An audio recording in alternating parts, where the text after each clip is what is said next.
All It's right. great. So, wow, man, Shape of the World. You know, I was shown that game.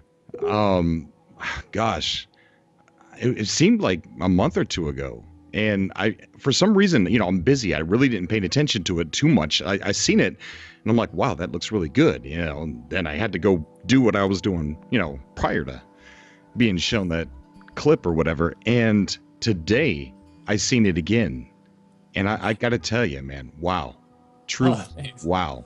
And it's this indie movement that's going on. That's this last 2 years is just amazing, and I don't want to like talk too much against AAA games, but that genre is just a little too afraid to step outside the box, and do new and different things. And the indie movement that's happening, all these indie developers like yourself, you guys are just coming up with these really brilliant ideas, and it's just amazing and it's refreshing, and I just wanted to thank you. Oh, thank you. No, thanks for saying so. Yeah, the indie movement is crazy right now. Hey, it's just Yeah, it's it's it's beautiful it's we're actually. prolific right now. it's it's really refreshing. Definitely refreshing from, I mean, I feel like AAA games like they have their purpose. they They're do. good. We need them in the world. We absolutely need those games. But it's great that we find that we're not in a situation where it's only triple games anymore. Right? There's like we now have choice. Right, yeah. Yeah, and it's the money that they're putting into them, that they're trapping themselves in that oh, we can only touch it if it's going to be a franchise. No, no, that sounds too risky. Let's not do that idea. It's like, but you guys, man, wow. It's refreshing. It really is. Thanks. I really appreciate that. But I know how busy you are, so devs, man, they got you guys got to be busy like 24 hours a day, nonstop, just coding or whatever. But I really thank you for being here on Cobra TV today. Oh man, it's my pleasure. All right, so Shape of the World, the game where the world grows around you, from Hollow Tree Games. I Mhm. got Stu with me here on Cobra TV, and I am super excited to have him here. One thing that I have to say about this game before we start is that it looks like a dream that the player's stuck in, or you're stuck in like this painting, and it's currently being created as the artist is currently painting it as you're walking around in some different dimension, and it's got a little hint of the movie What Dreams May Come, Mhm. and I like that, and I love what I'm seeing. But there are so many questions that I got running through my mind. But first, let's let everybody know about who you are and what you may have worked on in the past. All right, so my name's Stu Maxwell. I'm actually this is my first indie game. I've actually been an effects artist for, well, 8 years now in the AAA space, and I'm still one. I actually work right now at the Coalition, formerly called Black Tusk Studios, working on the Gears of War franchise. That's my day job. My personal job is just to make this weird, like you say, dreamy game. Right. That is really as different as it gets from Gears of War. Yes, truly different. Yes, yes. And Gears of War, man. Wow. I gotta say, wow.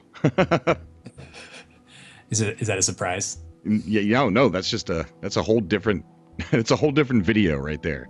Yeah, yeah, really, yeah.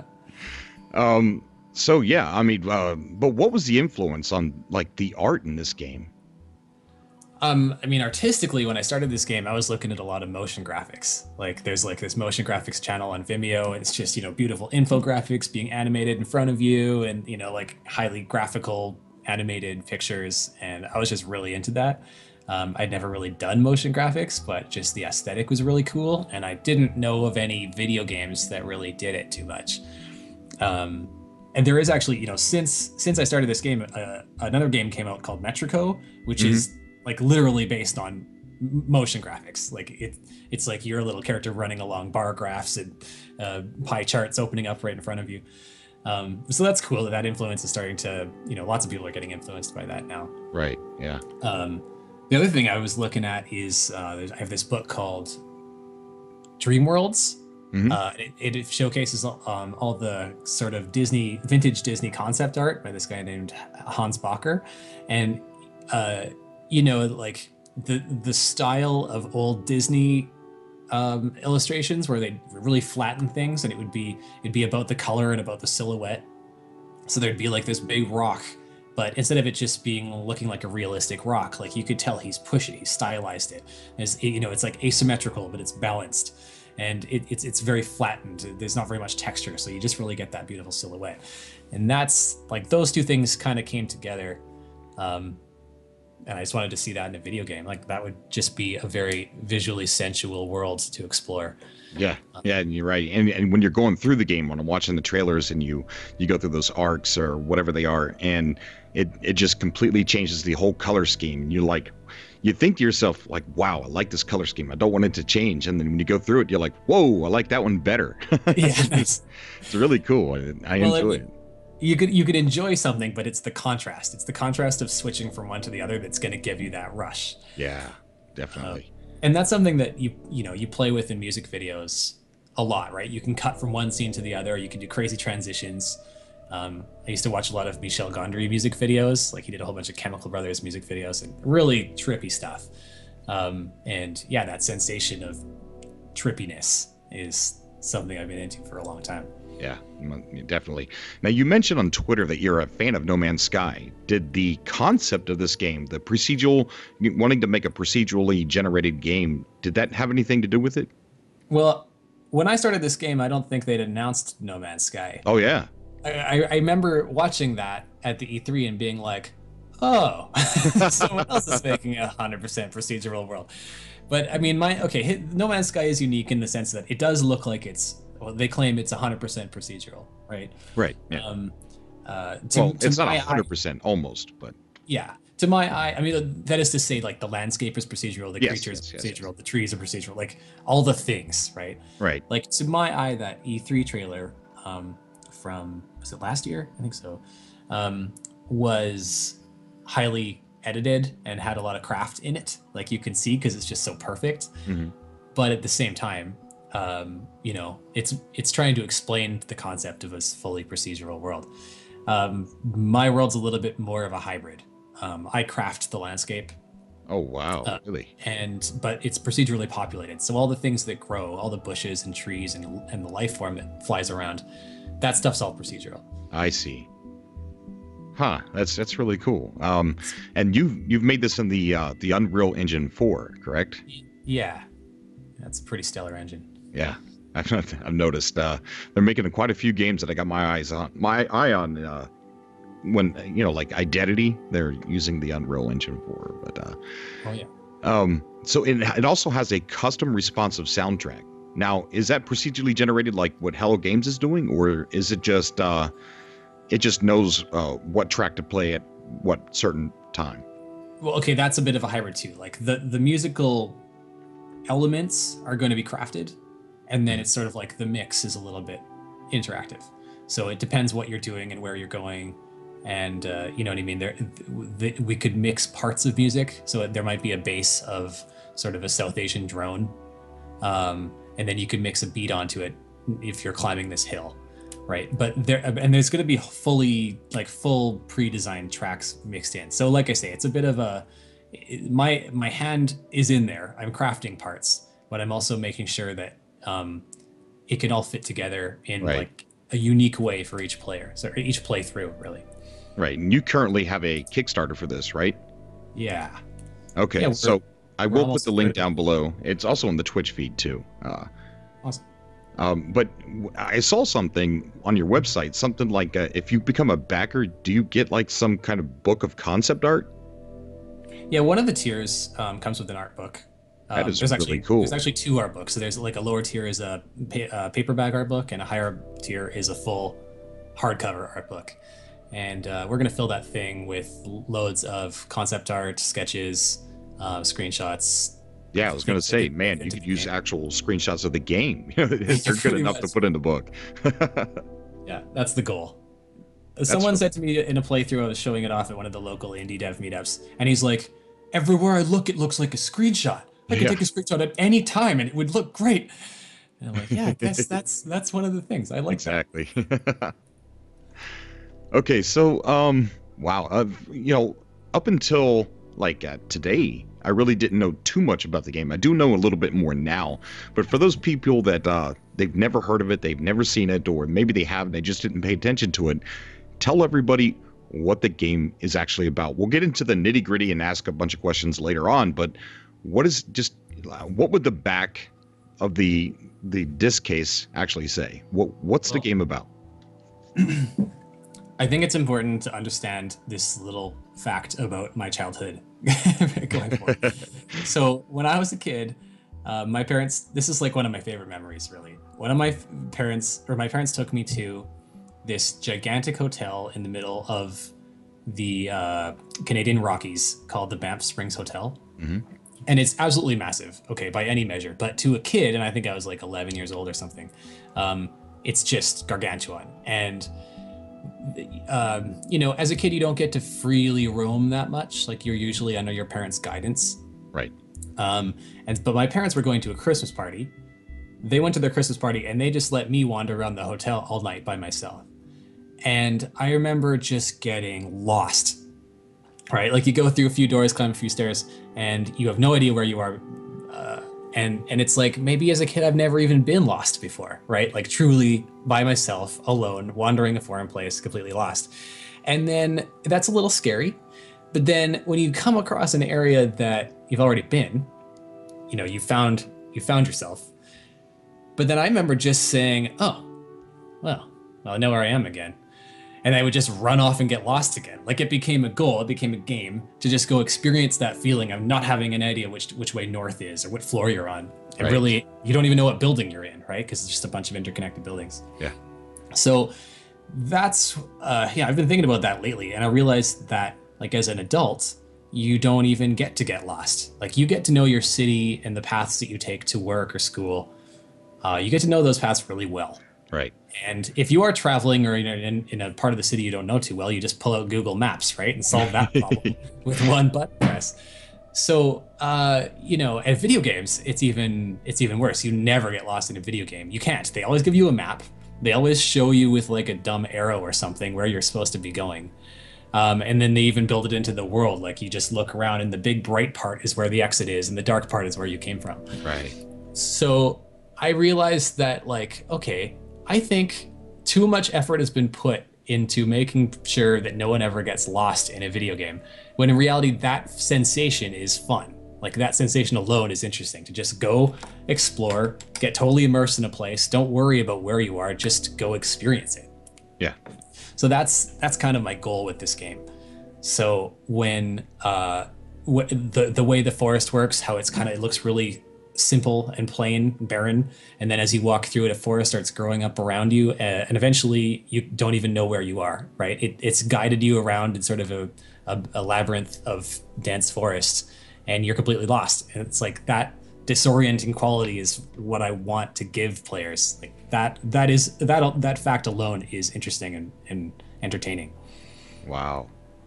So it's pretty much going out into the woods and seeing, you don't know what you're going to run into. You don't know what you're going to find. You don't know whether you're going to get lost. You don't even know whether you're going to find your way back. You just right. You're just going into the unknown. And that's a lot of games are doing like this whole experience thing. And instead of it being an actual game, it's just, you get this wonderful experience. And I love that about games, because even, I grew up in the old Atari days, and going all the way up through Nintendo, Sega, and all that stuff. When games came out, it was more fun doing what you're not supposed to do in the game, rather than doing what they wanted you to do. And usually not doing what they wanted you to do involved getting lost, and exploring, and stuff like that. So this game really it does hit me at heart, and I cannot wait to play it. That's awesome.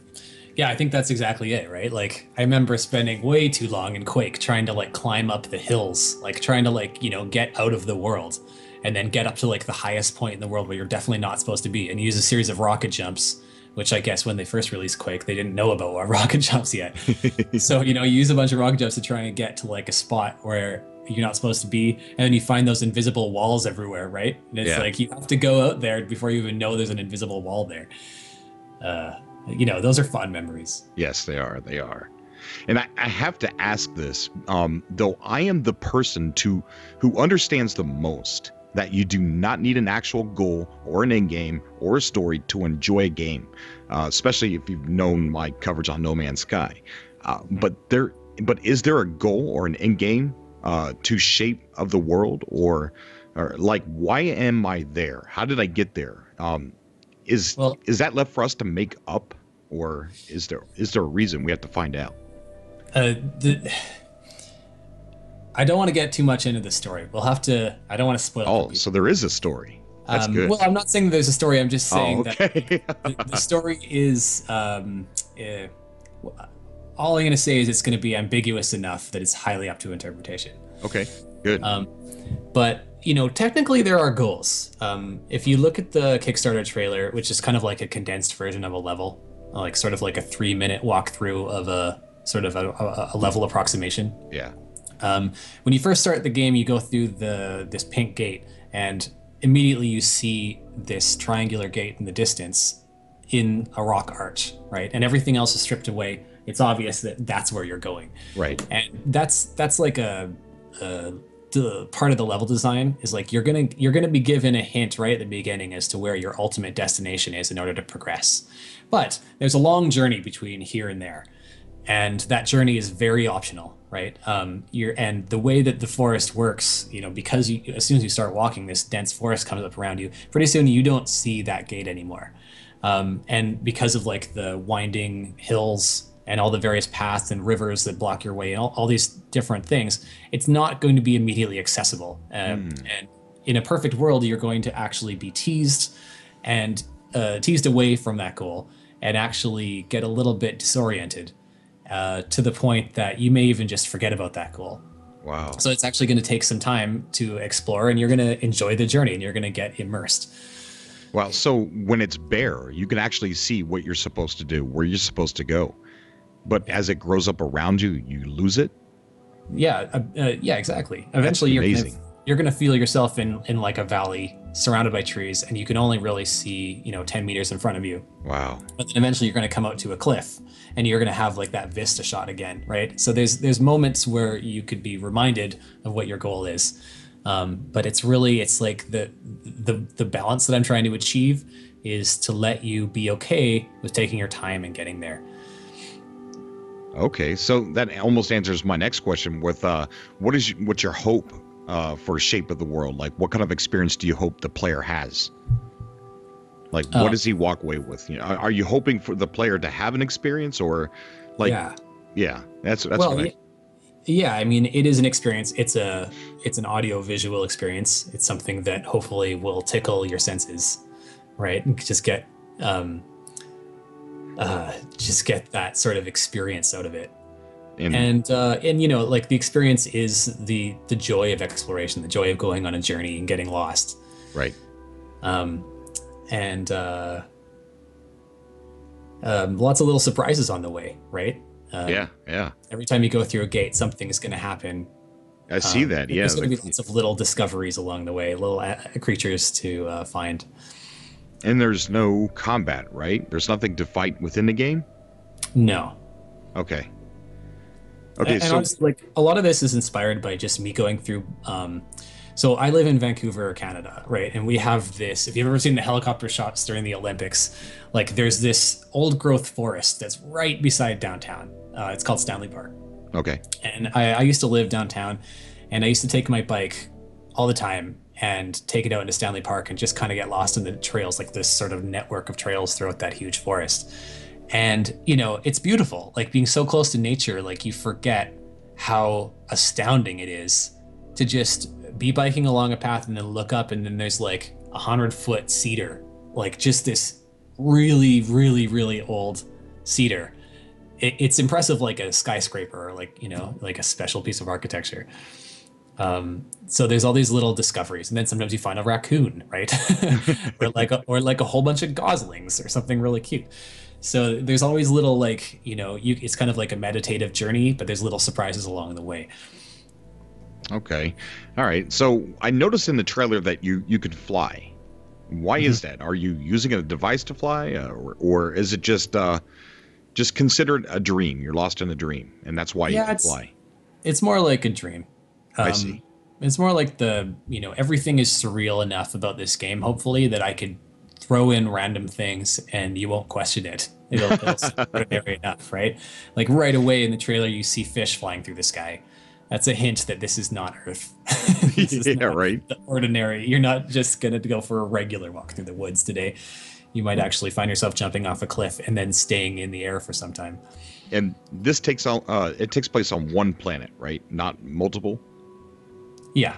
Okay. It's one location. Yeah. Okay. And let's see.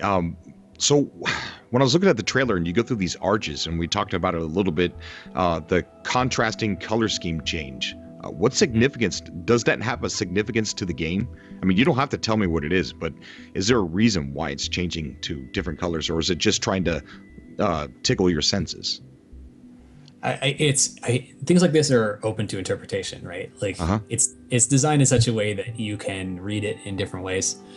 But what's literally happening is that it's changing the biome. It's kind of like, imagine yourself just like teleporting to another time, another era where different trees grow in this area now. The weather is completely different. You know what I mean? Like the composition of the world is noticeably different whenever you go through one of those gates. Nice. And it's something that you're always like with little pickups you collect. And the pickups, I just want to say, it's kind of a work in progress. The way that they're represented in the trailer is one solution that I'm playing with, and there's more solutions coming. Now you're talking about the red orbs, right? Yeah, these little orbs. Okay. I'm calling them. They're kind of like seeds, but okay. The way that they're represented right now, I think, is a work in progress. Okay. But you collect those, and it actually makes minor changes into the world. It's almost like you are. It's like you have found a new seed that you can plant new trees with. But those gates are like a complete world-altering state. It almost looked like those red orbs were like, there to lead you into a certain path if you wanted to play that route. Like if you wanted to go that way, it's saying, okay, this is the way I want you to go if you want to follow the rules. If not, you can go that way. Yeah, I mean that's how it kind of goes. But the thing is, you're going to find those things everywhere. So it's not like there's the one path that you walk through. I see. Yeah. It's almost just like a little mini reward to say like, hey, everything's okay. Because I noticed in playtests, gamers have baggage, right? Like there's a certain expectation they have for how to play games. Yeah. And I think some players get really disenfranchised right away if they don't if they're not getting the a little bit of hand-holding that they need to go into this game. So that's where the seeds came from, is something to motivate, to give little rewards to people for going on a journey. And it's a dangerous game I'm playing, because the more you give those traditional game mechanics, the more people try and play it like a traditional game. And, right. Eventually you're going to have people who just like want to speed run it. Or like, collect all the berries as fast as I can, get through all the gates, get to the end, 1 minute, yes! Where's that last orb? I swear it's around here somewhere. Yeah, exactly. Oh, that's right. You might just collect every orb. Yeah. But, at the very least, those things, they don't appear from a distance. So you actually have to be going down a route before you even discover that they exist, right? They appear when you get close to them.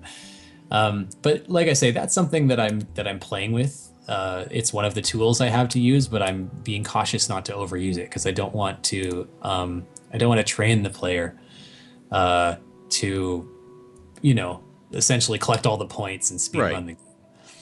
Well, so that kind of answers what I was wondering next, is like if you can just choose to ignore what you wanted us to do and just go and walk around and look over a cliff and sit there and see, just look at a scenery and just do whatever you wanted. So I guess pretty much you're doing that anyway, right? Yeah. And I'll reward you for doing things like that. Like things are going to change, even if you're just standing still. Really? Yeah. Amazing. So, am I going to is my world going to be the same as my friends? Like if we go to the same location, will the same trees sprout up, or will it be different trees? Oh, no, it's random procedural generation. That's right, procedural generation. And honestly, if you took different routes, even if you got to the same place, it would probably look different for both of you, just because of the order that you went through things. So I'm trying to design it in such a way that it is different for every player and it's different for every playthrough. Got you. So there's no way I'm going to run into another player wandering around sprouting No, snakes. This is a single player game. Okay. For now. We'll see. Maybe in the future I'll make a multiplayer game, but this is a single player game. I kind of got like a Journey feeling to it when I seen it. I'm thinking, maybe you'd run into another online player, but you just don't know who they are or can't communicate with them. You just, I don't know, maybe make it like a little puzzling experience. But yeah, well, that was a really cool idea from the Journey developers. Hey, yes, wasn't one it? of the craziest, most innovative multiplayer game ideas ever. And like, what's extra crazy about that? People probably don't realize this, but like, having worked in AAA games, I know how much work it is to actually get multiplayer working. Yeah. Like, it's a huge feat. It's not simple like a single player game. It takes dramatically more resources to get all the networking to work and the matchmaking, and make sure that everyone's always on the same build. And there's just so much work that goes into that. Right. You need a budget. You need a AAA budget to pull off multiplayer sometimes. Like, it's not like you do. There's lots of indie multiplayer games, but it definitely, you have to, if you're going to go multiplayer, you have to commit to multiplayer and you have to realize how much work that's actually going to be. The fact that they went through all the investment, that game company went through all the investment to do multiplayer, but the only incarnation of multiplayer is that you see one other person. Yeah, I know. Just see them. And it's the first game I ever played that I didn't even know I was seeing a real person. That's right. They don't even draw attention to it. You have to figure it out yourself. Yeah. It was really good, really great. It doesn't put a name over them. You never find out. The only time you find out what their gamer tag actually is when you finish the game, and then it shows you in the credits like players you played with, and then it lists all the gamer tags. Yeah. That's the first and only time you'll ever see who that person was. So you can't even, like, it almost goes against PlayStation's rules. Like, you can't even friend that person when you see them in game. You can't type in their name, like, until the very end of the game. Yeah. So that took some balls, I think. Yeah, you're right. And it's, and it was good too. I mean, we're talking about experiences, and that was one heck of an experience with that game. And I could tell, with Shape of the World, and it's going to be one of those games that are going to definitely give you an experience that you're going to be able to feel playing it. You're going to walk away and just tell your friends like, hey, you got to play this game, trust me, just do it. That would be awesome. Oh, it's a reality, trust me. So the game kind of revolves around exploration, right? Oh yeah. So does that mean we are discovering things? Oh, absolutely. I mean, there's going to be lots of things to discover. One of the things is that, like I said, the world's quite disorienting, and you're going to get lost because of this world that builds itself up around you. And not only does it build itself up around you, but all those things are temporary. Like, if you go down a path and then retrace your steps, it's going to grow back in a different way. Oh, wow. Assuming you've picked up some of those pickups or gone through a gate, it's going to, all the trees will be different, and the ground cover will be different creatures in the sky. And so theoretically, you could get completely lost to the point of being frustrated, right? Like, there is a difference between the sort of immersion kind of lost that I want you to feel.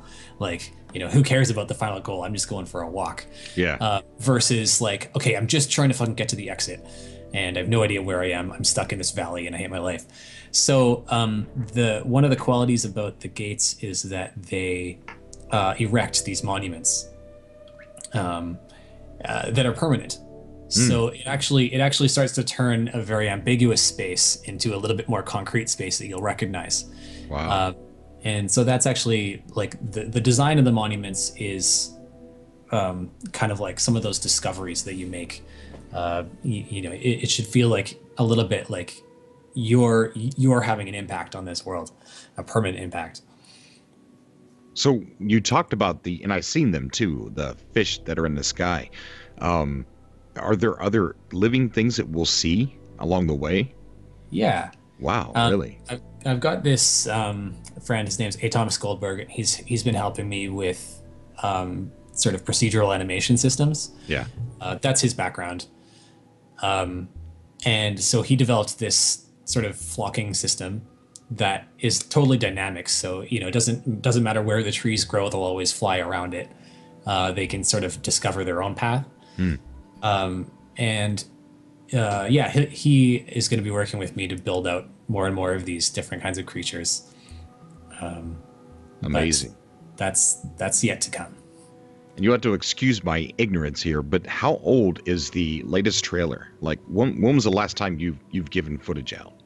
The trailer that's on the Kickstarter page right now, I finished pretty much the day before the Kickstarter. So that was June 1st. So it's like wow. a couple months old. Yeah. And then the trailer before that was from a couple months before that. The teaser. I see. So it's probably a good while before we see another trailer. Are you planning going to any of the conventions this year? Well, I'll be going to E3 next week. Really? Yeah, if anyone's going to E3, like pop by the Indiecade exhibit. Oh yeah, definitely go see this guy. I mean, and there's going to be a ton of awesome indies in that exhibit too. Like Indiecade is basically chosen, like, I don't know if it's like 20 or 30 of like the exciting upcoming games, all kind of crowded into one little space. So I think it'll be really, if you're into indie games, that'll be like a highlight. You should beeline toward the Indiecade exhibit. If you see Sean Murray or Hello Games, tell him Cobra said hi.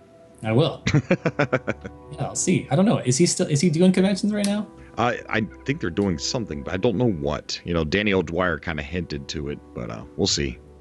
That'd be awesome. Yeah, people don't like a lot of the bigger studios, and Hello Games is kind of in that middle ground, right? Yeah, I'm pretty sure he doesn't want to be considered in the middle ground, but yeah, they're there. But like they don't necessarily, like they've got a whole marketing plan and they don't necessarily announce beforehand what they're going to be announcing at E3. So it's mysterious. Yeah, that indeed. So there's no combat in the game. We know that. Is there any way you could possibly die in the game, like falling off of a cliff or some rock falling out of the sky and hitting you? It's my feeling is tentatively no. And I say that because I've never died. It doesn't come from a place of personal experience. So, but you were careful. I'm very careful. Yeah. And also I don't walk around in a place with rocks falling from the sky. Well, yeah. But no, I think that, the death thing is a relic of, at its earliest arcade games, right? It's like, oh, you died, start again. Oh, you died, start again. Right. And then it just kind of evolved and then games started getting rather violent. So it actually made a lot of sense. Like there was a contextual reason to get really violent. Mm-hmm. But there's no contextual reason to get violent in my game. It's about exploration. It's about the feeling of enjoying going on a journey and getting completely lost. So there's never a point in time where you're going to make me feel just a little scared. Okay, I won't say that. It's definitely going to make it feel a little sinister at points. Oh, sure. Good. You can't just make it a happy garden for a couple hours straight. Like every movie has a dark point, and there will be a dark point in this game. I just don't know if I think there's a difference between sort of the sinister feeling of danger and actual, like, okay, you're going to die and then get respawned at a previous point. Like the respawning system is what really bothers me. It does. Right? Yeah. Death is something that actually happens. Respawn is something I have no evidence actually happens. Yeah, you are right there. But yeah, I think one thing that games do lack, and you talk about respawning, is they lack consequence. In a lot of the multiplayer games, you die, you respawn, and you still got everything, and I don't think DayZ does it correctly either. But, or you respawn too close to the action where you died. I think there's got to be some kind of major consequence if you die in a game, and that way it's more of an experience, like you're close to danger, you might die, and you really get scared genuinely, because you might have to suffer that consequence, whatever that would be. Well, there's a lot of roguelikes these days, right? So in survival games where that is like a core concept. So, you're getting your wish bit by bit. Like, I don't know if you've ever played The Long Dark or Don't Starve, but no, I have not. No. But you know, these are roguelike games where when you die, you start over from the beginning, just like a classic Nintendo game. Ooh, yeah. And it's oh, and then obviously, you know, Dark Souls and Yeah. that franchise, Yep. like, it does, and I understand, like, it has that feeling like there's real stakes here. Like, I actually have to succeed, or I'm gonna have to redo that entire grind over again. Yeah. And I think there's value to that, but it takes a certain type of player. For me, I'm not really a roguelike fan. I don't like the brutality of having to grind through the majority of the game over and over and over again just because I died Yeah. late game. So that's not quite to my taste. Right. Which is unfortunate because there's so many beautiful open world survival games now, Yeah. That's like The Long Dark, that just looks so appealing. I've never even looked into the Long Dark before. I just downloaded and started playing Ark, and I think I'm going to stay off of there until it's polished over a little bit more. But Is it in early access right now? it's early access, yeah. It's understandable. But Yeah. Your game, Shape of the World, reminds me of Proteus, like you said. And one of the reasons why I liked Proteus so much is because it reminded me, like when I was a kid and I'd play Mario, I would always wish that I could turn Mario around and jump off into those green hills and, go into the forest. And Proteus, it reminded me of doing exactly that. Like I was in Mario's background, I was in the game's background or any of the old classic games, and that's what it made me feel. And I knew that it was low grade pixel art, but it still didn't matter. It was just beautiful and it was amazing. It was one heck of an experience. And I see that in your game, and I just I can't wait to play it. I can't wait to see what it feels like when I'm inside what you've created. Yeah, well, that's what it's all about, right? It's about that feeling. Yeah. And I was talking about, they have balls for Journey, and well, Ed Key certainly had balls for Proteus. Like he was one of the first people to make one of those true purist exploration games, where there's not, like, I remember playing it and being like, click, click, click, press all the buttons. Okay, there's not a single button. Like you walk around. That's all you can do. There's no interact feature. And, that takes some balls. Yeah, it does. But the thing is that, tons of people play Proteus and tons of people get Proteus. Like it's like a mind opener a little bit, right? It's like, oh, I see, games can actually be this. You don't need to kill anyone. You don't even need to have obvious goals, right? Just like the most subtlest of implicit goals. Yeah. And just sort of walk around and experience the thing. And the great thing about Proteus is that there's lots of surprises. You know what I mean? Like for something that feels so simple and so reductive, like you get surprised. Right. All the time. Yeah. You find a little bush that hops away from you. You weren't expecting that. No, it's a creature.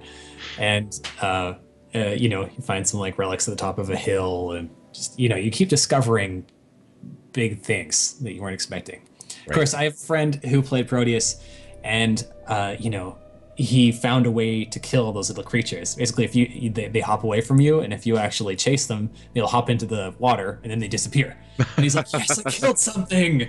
Yes, there's a point to this game!" And then just went around and tried to kill all the creatures by luring them into the water. And I'm like, okay, cool. So it's like they made a game that makes it feel like that point in Quake where you're trying to break the game by climbing the hill. It's like the whole game is like that, but then he tried to break that game and tried to actually kill someone and succeeded. That's pretty amazing.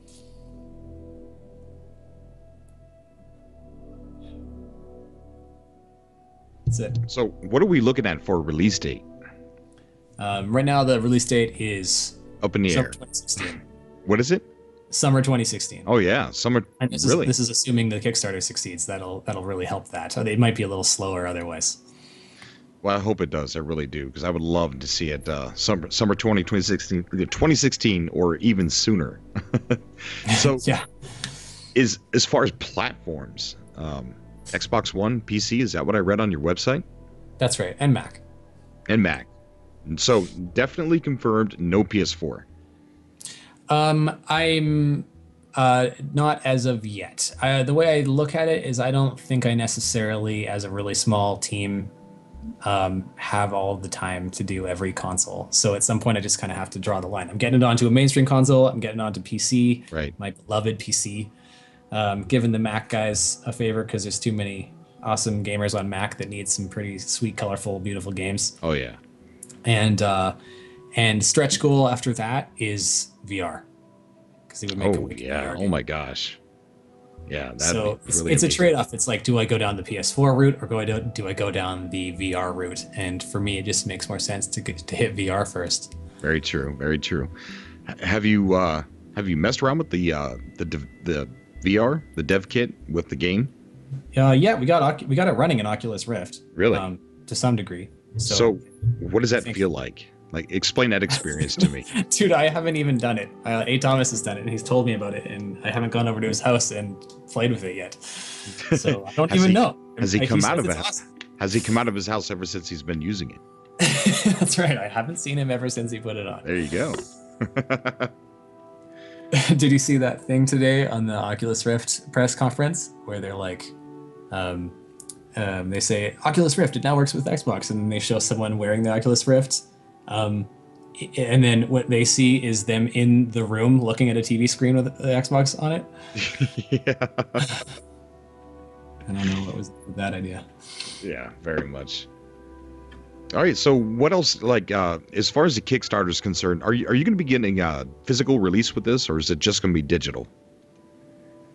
Oh yeah, there's going to be a box set. So one of the Kickstarter rewards is a boxed set. So for people who are like really into collector's stuff, it'll be like a big sexy box with the soundtrack and the disc, all hard copies, art book all packed together. And that is for PC, and that's for every platform, right? Yeah.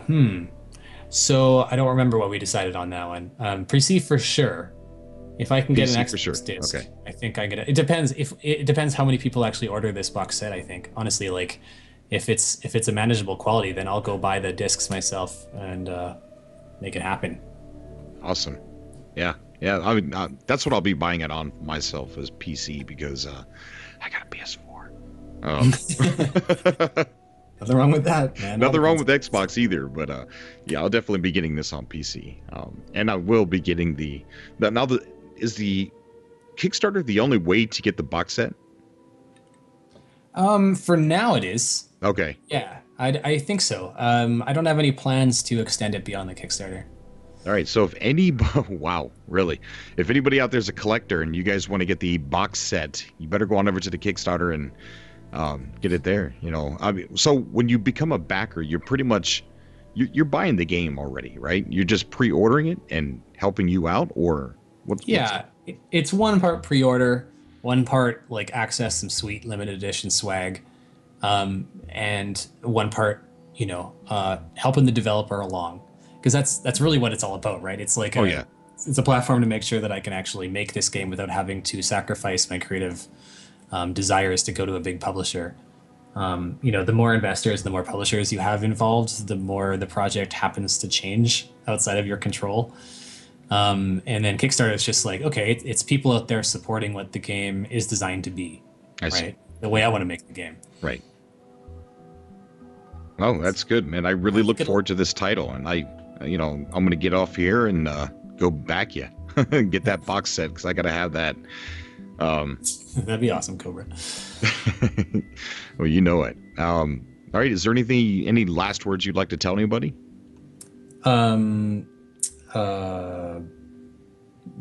Just like, please get on the Kickstarter, help me out. Come visit me at E3 if you're going to be at E3, and follow me on Twitter at Shape of the World.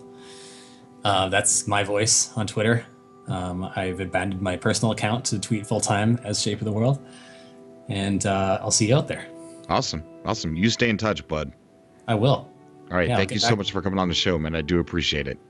Awesome. I'll be here again once I ship the game, eh? Yes, definitely. Awesome. Right. And good luck with the continued No Man's Sky coverage, because I'm watching it closely. Thank you so much. That means a lot. Awesome. All right. Bye, bro. Bye-bye.